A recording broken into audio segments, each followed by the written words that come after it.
Hello friends, तो आज के क्लास में हम लोग क्लास 7 का जो नया विज्ञान है जिज्ञासा, उसका हम लोग चैप्टर 2 ऑलरेडी कंप्लीट कर चुके हैं। अगर चैप्टर 2 का वीडियो आप नहीं देखे हैं थ्योरी वाला, तो जाके देख लीजिए, डिस्क्रिप्शन में लिंक दिया गया है और ऐप का भी लिंक दिया गया। इस ऐप को आप डाउनलोड कर लीजिएगा, वहां पे सारा वीडियो आपको मिल जाएगा, बेधड़क देखिएगा और पूरा नोट्स भी आपको वहां पे मिल जाएगा। तो आज के क्लास में हम लोग कंप्लीट करेंगे चैप्टर 2 जो है आपका क्लास 7 का, पदार्थों की खोज, अम्लीय, क्षारीय और उदासीन। मतलब अम्लीय, क्षारीय, उदासीन जो पदार्थ है, ये चैप्टर में जो हम लोग पढ़ चुके हैं, नहीं पढ़े तो जाके देख लीजिए, फिर इसको कंप्लीट कीजिएगा। तो यहाँ पे आपको ला है टॉप 30 मल्टीपल चॉइस क्वेश्चन, जो बहुत ही महत्वपूर्ण है और ये सारे क्वेश्चन एग्जाम में पूछे जाते हैं। तो इसको अगर आप पढ़ लीजिएगा तो पूरा चैप्टर का निचोड़ आ जाएगा, सारा बिंदु आपको समझ में आ जाएगा, क्योंकि यह जो क्वेश्चन बना है आपको टॉपिक वाइज बना है। जितना टॉपिक एनसीईआरटी में दिया है इस चैप्टर में, सारे टॉपिक पे आधारित multiple choice question, objective question आपको दे रहे हैं। तो चलिए शुरुआत करते हैं और एक एक क्वेश्चन को धुआं धुआं धुआं कर देते हैं। चलिए, तो अगर नहीं पढ़े तो धुआं धुआं नहीं हो पाएगा भाई। पहले पढ़ लो, चैप्टर को अच्छे से पढ़ लो, तब क्वेश्चन को करेगा, तब जाके धुआं धुआं होगा। तो गर्दा उड़ाना है, धुआं धुआं करना है, तो पहले पढ़ लीजिए। चलिए, पहला क्वेश्चन आपका, जो पदार्थ नीले लिटमस पत्र को लाल कर देते हैं वो क्या कहलाते हैं? वह पदार्थ जो नीला लिटमस को लाल कर देता है, वैसे पदार्थ को क्या बोलते हैं? वो पदार्थ क्या होता है? क्षारीय पदार्थ होता है, अम्लीय पदार्थ होता है, उदासीन पदार्थ होता है कि लवण होता है? तो याद रखिएगा, जो नीला लिटमस को लाल कर दे, लाल कौन करता है? अम्ल, याद रखिएगा। ठीक है, तो अम्ल याद रखिएगा। अगला है, जो पदार्थ लाल लिटमस पत्र को नीला कर देते हैं उसको क्या बोलते हैं? जो लाल को नीला कर दे उसको क्या बोलेंगे? वो कौन सा पदार्थ है? अम्ल है, क्षार है, उदासीन पदार्थ है कि गैस है? तो वैसे पदार्थ को बोलेंगे क्षार। तो अम्ल जो होता है नीला को लाल कर देता है और जो क्षार होता है वो लाल को नीला बना देता है, याद रखिएगा। लेकिन लाल को नहीं, लाल लिटमस को। अगला है, जिन पदार्थों से लाल और नीले लिटमस के रंग में कोई परिवर्तन नहीं होता है वो क्या कहलाता है? ऐसा पदार्थ जिसमें लाल लिटमस डालेंगे कोई फर्क नहीं, नीला लिटमस डालेंगे कोई फर्क नहीं, तो वैसे पदार्थ को क्या बोलते हैं? क्या वो अम्लीय पदार्थ है, क्षारीय है कि उदासीन है कि लवण है? तो याद रखिएगा, वैसे पदार्थ को क्या बोलते हैं? उदासीन पदार्थ बोलते हैं। ठीक है, जिसमें लाल लिटमस या नीला लिटमस डालिएगा उसका रंग नहीं बदलेगा, ज्यों का त्यों रहेगा। अगला है, निम्न में से कौन सा पदार्थ अम्लीय प्रकृति का होता है? अम्लीय पदार्थ बताना है। साबुन का घोल, नींबू का रस, चूने का पानी, बेकिंग सोडा, सब आपको पढ़ा चुके हैं। तो जो नींबू का रस होता है ना, जो खट्टा फल होता है, ये सब क्या होता है? अम्लीय पदार्थ होता है। साबुन का घोल क्षारीय पदार्थ, चूने का पानी क्षारीय पदार्थ, बेकिंग सोडा, ये सब क्षारीय पदार्थ होता है। अगला है, निम्न में से कौन सा पदार्थ क्षारीय प्रकृति का है? क्षार कौन है आपको बताना है। सिरका है, इमली का पानी है, बेकिंग सोडा है कि आंवले का रस है? क्या हो जाएगा? बेकिंग सोडा, याद रखिएगा। बेकिंग सोडा क्या है? आपका क्षार है। सब पढ़ा चुके हैं, जाके पहले पढ़ लीजिए तब इसको कीजिए। बाकी सिरका जो हो गया, इमली का पानी हो गया, ये आंवले का रस हो गया, ये सब आपका अम्लीय पदार्थ है। ठीक है, अम्लीय पदार्थ बोलिए या अम्ल बोलिए, दोनों सेम चीज है, ध्यान रखिएगा। अगला है, निम्न में से कौन सा पदार्थ उदासीन है? उदासीन पदार्थ बताना है। नमक का घोल, साबुन का घोल, सिरका, नींबू का रस। तो याद रखिएगा, यहाँ पे साबुन का घोल क्षारीय पदार्थ हो गया, सिरका अम्लीय पदार्थ हो गया, नींबू का रस अम्लीय पदार्थ हो गया। लेकिन जो नमक का घोल है, नमक मतलब लवण, और जो लवण होता है नमक वाला, वो आपका क्या होता है? याद रखिएगा, उदासीन होता है। ठीक है, तो कौन सा पदार्थ उदासीन है? नमक। नमक में भी याद रखिएगा, जो लवण होता है ना, वो भी 3 तरह का होता है। ये भी उदासीन हो सकता है, कुछ क्षारीय हो सकता है, कुछ अम्लीय हो सकता है, याद रखिएगा। तो लवण उदासीन भी हो सकता है, अम्लीय भी हो सकता है, क्षारीय भी हो सकता है, लेकिन ये वाला जो नमक जो हम लोग खाते हैं वो उदासीन होता है। अगला है, खट्टा स्वाद सामान्यतः किस प्रकार के पदार्थों में पाया जाता है? खट्टा स्वाद किस तरह के पदार्थों में ज्यादातर होता है? अम्लीय पदार्थ में, क्षारीय पदार्थ में, उदासीन में कि लवण में? एकदम सिंपल है। तो जो अम्लीय पदार्थ होते हैं उनका स्वाद जो होता है खट्टा होता है। ठीक है, तो अम्लीय पदार्थ का स्वाद खट्टा होता है। अगला है, छूने पर चिकना अनुभव कराने वाले पदार्थ सामान्यतः क्या होते हैं? कौन सा पदार्थ है जिसको छूने पर मुलायम होगा, एकदम चिकना आपको फील होगा? अम्लीय, क्षारीय, उदासीन की धातु? ठीक है, तो याद रखिएगा छूने पर चिकना जो महसूस होगा वो कौन होता है, क्षारीय। जैसे साबुन कितना चिकना होता है, स्लिपरी होता है, स्लिप करते रहता है। ठीक है, अगला है लिटमस किससे प्राप्त किया जा सकता है। लिटमस लिटमस जो है किससे प्राप्त होता है, कवक से, लाइकेन से, कि बैक्टीरिया से, कि शैवाल से। तो याद रखिएगा बहुत महत्वपूर्ण है, लिटमस जो होता है लाइकेन एक पौधा होता है उससे प्राप्त होता है। इस लाइकेन में कवक होता है और शैवाल होता है। कवक और शैवाल का जो जोड़ा होता है उसी को बोलते हैं लाइकेन। अगला है लिटमस किस प्रकार का संकेतक है। यह जो है किस प्रकार का संकेतक मतलब किस तरह का सूचक है। कृत्रिम संकेतक है कि प्राकृतिक संकेतक है, कि धात्विक है, कि गैसीय संकेतक है। तो याद रखिए ये प्राकृतिक संकेतक है। ठीक है, तो लिटमस हो गया, या हल्दी हो गया, या गुलाब का रस हो गया, ठीक है, या साबुन का घोल हो गया, ये सब क्या है आपका,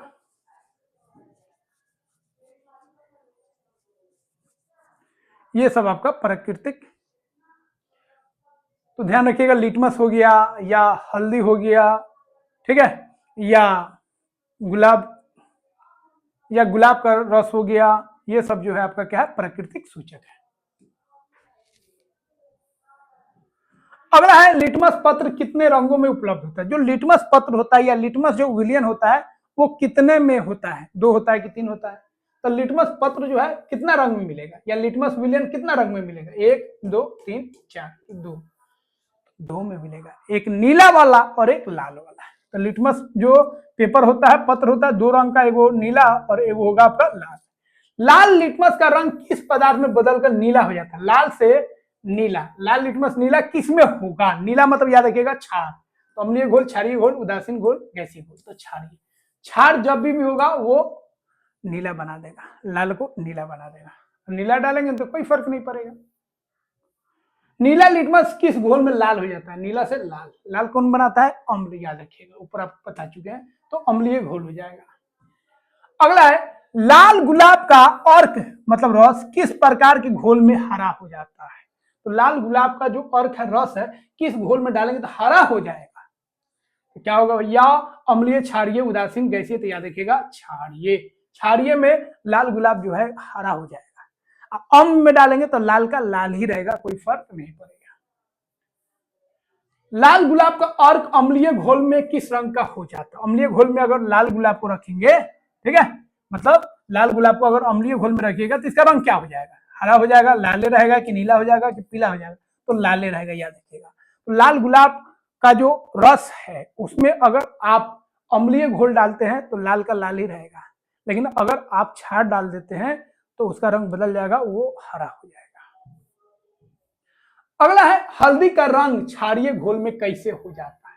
हल्दी का रंग क्षारीय घोल में कैसे हो जाता है, लाल हो जाता है, नीला हो जाता है, हरा हो जाता है, काला होता है। हल्दी के बारे में याद रखिएगा, हल्दी को अगर हम अम्ल में डालेंगे कोई फर्क नहीं पड़ेगा, हल्दी पीला था पीला ही रहेगा। लेकिन जैसे ही क्षार में डालेंगे तो यह जो है आपका लाल भूरा हो जाएगा। लाल भूरा, लाले लिखा है, भूरा मतलब लाल में भूरा टाइप का होगा, ठीक है, तो भूरे लाल हो जाएगा, लाल भूरा हो जाता है। ठीक है, तो लाल ही लिखा है तो इसी पे लगा दीजिएगा ऑप्शन। ठीक है, तो हल्दी के बारे में ध्यान रखिएगा। फ्रेंड्स यहाँ पे आपके लिए बहुत हम मेहनत कर रहे हैं, दिल से मेहनत कर रहे हैं ताकि एक एक चीज आप समझ सके। बहुत बेस्ट तरीके से आपको साइंस, एसएसटी, मैथ पढ़ा रहे हैं।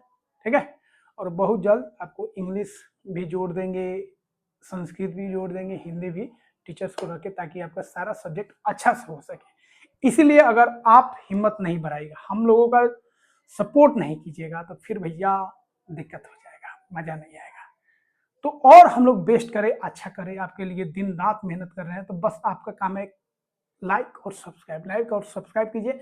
और आपको वीडियो अच्छा लग रहा है, समझ रहे हैं तो कमेंट में जरूर लिखिए, यहाँ सब समझ में आ रहा है, बहुत अच्छा पढ़ा रहे हैं, इससे यूट्यूब को लगता है कि सर जी अच्छा पढ़ा रहे हैं। तो आप सपोर्ट कीजिएगा तब भी हम लोग आगे बढ़ेंगे, चैनल आगे बढ़ेगा। आप सपोर्ट नहीं कीजिएगा तो कुछ नहीं हो पाएगा। तो दिल से कीजिए लाइक और सब्सक्राइब। ठीक है,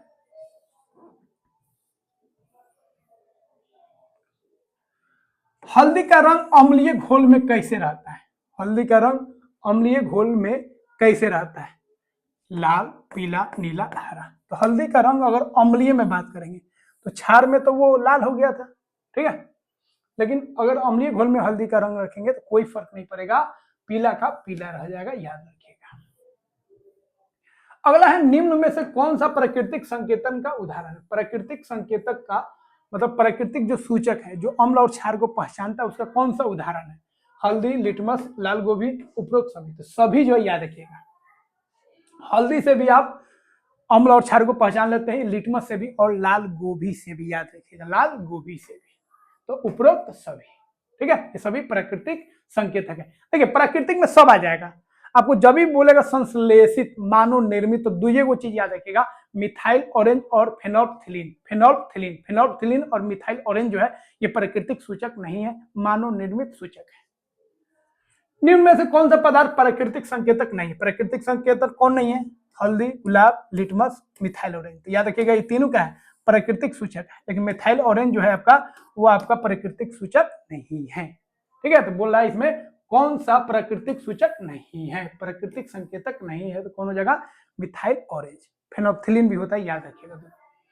अगला है संकेतक का मुख्य कार्य क्या है। संकेतक जो होता है, सूचक जो होता है, उसका काम क्या है। पदार्थ का रंग बदलना, पदार्थ को प्राकृतिक बताना, स्वभाव बदलना, ताप बनाना। तो यह क्या करता है, पदार्थ का रंग बदल देता है। पदार्थ का जैसे रंग बदलेगा, जब हम संकेतक को सूचक को डालेंगे तो पदार्थ का रंग बदल जाएगा, तो पता चल जाएगा अम्ल है कि क्षार है। ठीक है, तो संकेतक का मुख्य कार्य होता है पदार्थों का रंग बदलना। अगला है जब अम्ल और क्षार आपस में अभिक्रिया करते हैं तो क्या बनता है। अम्ल और क्षार आपस में अभिक्रिया करते हैं तो क्या बनता है, पढ़ा चुके हैं आपको। नमक और जल बनता है, केवल जल, केवल नमक या गैस। तो क्या बनता है, नमक और जल बनता है और उष्मा निकलता है। और इस अभिक्रिया को हम लोग उदासीनीकरण अभिक्रिया बोलते हैं, क्योंकि इसमें अम्ल और क्षार एक दूसरे को उदासीन कर देते हैं, एक दूसरे के प्रभाव को खत्म कर देते हैं और नमक और जल बनाते हैं, प्लस में उष्मा निकलता है। अम्ल और क्षार मिलेंगे तो क्या बनेगा भैया, जल, लवण, उष्मा बनेगा। जल गैस, लवण गैस या केवल जल। तो अम्ल और क्षार मिलते हैं तो जल, लवण और उष्मा निकलता है। ठीक है, उष्मा निकलेगा मतलब गर्मी निकलेगा और जल और लवण का निर्माण होता है। अगला है अम्ल और क्षार की अभिक्रिया को क्या कहते हैं। अम्ल और क्षार अभिक्रिया करता है तो क्या कहते हैं, संयोजन अभिक्रिया, उदासीनीकरण अभिक्रिया, अपघटन अभिक्रिया या प्रतिस्थापन अभिक्रिया। तो इसको क्या बोलेंगे, उदासीनीकरण अभिक्रिया। ठीक है, क्या है कि एक दूसरे को उदासीन कर देता है और जो नया उत्पाद बनता है वो उदासीन हो जाता है। अगला है चींटी के काटने पर दर्द कम करने के लिए क्या लगाया जाता है। चींटी काटेगा तो हमारे बॉडी में अम्ल डाल देता है। कौन सा अम्ल, फॉर्मिक अम्ल। और अम्ल का दुश्मन कौन है, क्षार। क्षार लगा दीजिए, क्षार इसमें कौन है देख लीजिए, सिरका, बेकिंग सोडा, नमक, शक्कर। तो क्या करेंगे भैया, बेकिंग सोडा जो होता है, जो घर में हम लोग रखते हैं खाने वाला सोडा को बेकिंग सोडा बोलते हैं, उसको लगा लीजिए तो चींटी जो काटा है उसका दर्द आपको ठीक हो जाएगा। अगला है कौन चींटी, जो माटा वाला होता है, लाल का चींटी, याद रखिएगा। अत्यधिक अम्लीय मिट्टी को ठीक करने के लिए क्या मिलाया जाता है। अगर मिट्टी अम्लीय हो जाए तो क्या मिलाएगा, क्षार मिलाएगा। क्षार कौन है इसमें देखिए, पानी, चूना, नमक, चीनी। क्षार कौन है, चूना। तो अगर अम्लीय मिट्टी है तो उसमें चूना मिला दिया जाता है, क्योंकि अगर मिट्टी अम्लीय हो जाए या ज्यादा क्षारीय हो जाए तो फसल सही से नहीं उगता है। ठीक है, तो चूना मिला दीजिए अम्लीय मिट्टी में। अगर मिट्टी क्षारीय हो जाए तो क्या करते हैं भैया, क्षारीय हो जाए तो क्या कीजिएगा, जैविक खाद, चूना, नमक, रेत, क्या मिलाएगा, जैविक खाद, जो गोबर वोबर हम लोग खेतों में डालते हैं। तो जब खेत जो है क्षारीय हो जाता है तो उसमें हम लोग जैविक खाद मिला देते हैं, जो गोबर वोबर होता है उसको मिला देते हैं, या पेड़ पौधा का या फल फ्रूट ये सब का जो कचरा होता है उसको उसमें डाल देते हैं। अगला है चींटी के काटने पर त्वचा में कौन सा अम्ल प्रवेश करता है। चींटी अगर काटता है, ललका चींटी, तो हमारे त्वचा में कौन सा अम्ल प्रवेश करता है, नाइट्रिक अम्ल, फॉर्मिक अम्ल, सल्फ्यूरिक अम्ल की साइट्रिक अम्ल। तो एकदम सिंपल है, फॉर्मिक अम्ल। इसी को एक और नाम बोला जाता है मेथनोइक अम्ल, याद रखिएगा। फॉर्मिक अम्ल का दूसरा नाम क्या है, मेथनोइक अम्ल। ठीक है, तो जो चींटी काटेगा तो हमारे शरीर में, हमारे बॉडी में कौन सा अम्ल वो डाल देता है, फॉर्मिक अम्ल। और इसको ठीक करने के लिए वहां पे हम लोग क्या करेंगे, खाने वाला जो सोडा होता है, बेकिंग सोडा, उसको लगा देते हैं तो राहत मिलता है, दर्द में आराम हो जाता है। अगला है औद्योगिक अपशिष्ट को जलाशय में छोड़ने से पहले क्या करना चाहिए। जो उद्योग से जो गंदगी, अपशिष्ट, जो कचरा निकलता है वो तो अम्लीय होता है, और उसको पानी में डालेंगे, पानी में न जाएगा, नदी उदी में जाएगा तो सारा जो समुद्री जीव है, जलीय जीव है, उसको नष्ट कर देगा, खराब कर देगा। तो उसके लिए हम लोग क्या करते हैं, उस अपशिष्ट को उबालते हैं, छानते हैं, कि उदासीन करते हैं, ठंडा कर, उदासीन कर देते हैं। ठीक है, तो वो अम्लीय होता है, उसमें क्षार मिला के उसको उदासीन कर देते हैं, ताकि पानी उनी में जाएगा तो जलीय जीव को वो नुकसान नहीं करेगा, ठीक है। लेकिन लोग तो करता नहीं है, इसी के कारण देख लीजिए गांव इस समय पहले देखिए कितना मछली था, नदी में खूब, पोखरा में खूब मछली होता था। अब जाकर देखो नदी में मछली नहीं है, पोखरा में मछली नहीं है। लोग पोस रहा है तब थोड़ा बहुत हो रहा है। पोसने का मतलब साफ सुथरा वहां पे पानी उनी डाल रहा है, बाकी नदी वदी में देख लीजिए खत्म हो रहा है मछली। अगला है पौधों की अच्छी वृद्धि के लिए मिट्टी की प्रकृति कैसी होनी चाहिए। पौधा का अच्छा वृद्धि हो उसके लिए मिट्टी का प्रकृति कैसा होना चाहिए, क्या अम्लीय होना चाहिए कि क्षारीय होना चाहिए। भैया दोनों नहीं होना चाहिए, ना ज्यादा अम्लीय होना चाहिए ना ज्यादा क्षारीय होना चाहिए, ठीक है। तो अत्यधिक अम्लीय नहीं होना चाहिए, अत्यधिक क्षारीय नहीं होना चाहिए, क्या होना चाहिए, संतुलित होना चाहिए, ना अम्लीय हो ना क्षारीय हो, याद रखिएगा। तो 29 का सी ऑप्शन हो जाएगा। अगला है अम्ल क्षार की जांच करने वाला पदार्थ को क्या कहते हैं। अम्ल क्षार को जो जांचते हैं उस पदार्थ को क्या बोलते हैं। चालक, संकेतक, उत्प्रेरक, विलायक। तो जो अम्ल और क्षार को पहचानता है अपना रंग बदल कर, उसको हम लोग संकेतक या इसी को हम लोग सूचक भी बोलते हैं, संकेतक या सूचक, याद रखिएगा। तो सूचक ऐसा पदार्थ होता है जो अम्ल और क्षार में अपना रंग बदल लेता है, जिससे पता चल जाता है कौन सा पदार्थ अम्लीय है और कौन सा पदार्थ क्षारीय है। तो दोस्तों यहाँ पे हम लोग कंप्लीट कर लिए टॉप 30 क्वेश्चन। तो चैप्टर 2 का जो क्लास 7 का जिज्ञासा विज्ञान है, नया वाला जो किताब है, उसका हम लोग top 30 multiple choice question complete कर चुके हैं। और इस चैनल पे आपको क्लास 6 से लेकर क्लास 10 तक पूरा आपको हर सब्जेक्ट का वीडियो मिलेगा, एकदम बेहतरीन मिलेगा, बेस्ट एंड बेस्ट। इसलिए घर में जो भी स्टूडेंट हो, आपको बहन हो, भाई हो, जो भी हो, उसको इस चैनल पे जोड़िए और उनका भी जो कॉन्सेप्ट है बेस्ट बनाइए, ठीक है। और दिल से लाइक और सब्सक्राइब कीजिए, और जो चैनल का ऐप है उसको आप लोग जरूर डाउनलोड कीजिए। तो दिल से कीजिए लाइक एंड सब्सक्राइब, क्योंकि आपके लिए हम लोग बहुत मेहनत कर रहे हैं, ठीक है। तो आपका भी फर्ज बनता है, राइट बनता है, आप भी लाइक और सब्सक्राइब कीजिए। तो दिल से पढ़ा रहे हैं तो दिल से लाइक एंड सब्सक्राइब। मिलते हैं दोस्तों अगले वीडियो में। जय हिंद।